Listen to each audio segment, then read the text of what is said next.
பார்க்கும் போதே எல்லாம் கலர்ஃபுல்லா அழகா இருக்கீங்க. இந்த நாள்லயும் இப்பேற்பட்ட நிகழ்ச்சியில என்னை கலந்து கொள்ள கூப்பிட்டதுக்கு நன்றி செலுத்துறேன்.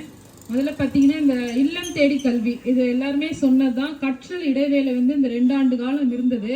அப்போ பிள்ளைங்க எப்படி படிக்க போறாங்க, என்ன பண்ணுவாங்க, பேரண்ட்ஸ் ரொம்ப கஷ்டப்பட்டு இருந்தாங்க. ஆனாலும் அந்த இடைவேளையை பூர்த்தி செய்யறதுக்காக இந்த இல்லம் தேடி கல்வி வந்தது. மற்றபடி படிப்பு தவிர மற்ற எக்ஸ்ட்ரா கரிக்குலர் ஆக்டிவிட்டிஸா இந்த இல்லம் தேடியுள்ள கல்வியில சொல்லி தராங்க. பிள்ளைங்க எப்பவுமே படிப்பு படிப்பு அப்படின்னு போர் அடிக்காம சில டைம்ல நான் பார்த்திருக்கேன். என்னோட பிள்ளைங்க இல்லம் தேடி கல்விக்கு போறாங்க.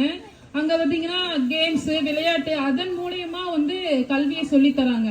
அது மாத்திரம் இல்ல, இந்த இல்லம் தேடி கல்விக்கு போறதுனால பேரண்ட்ஸ்க்கும் ஒரு பயன் உள்ளது.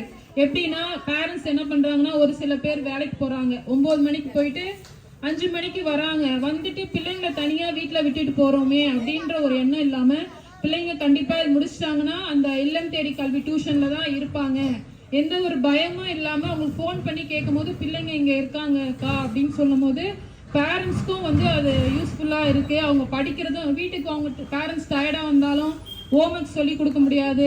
மற்ற நேரத்துல அவங்களுக்கு கவனம் செலுத்த முடியாத நேரத்துல இந்த இல்லம் தேடி கல்வி மூலயமா அவங்க படிப்பு ஹோம்ஒர்க்ஸ் எல்லாம் அங்கேயே முடிச்சுட்டு வந்துடுறாங்க.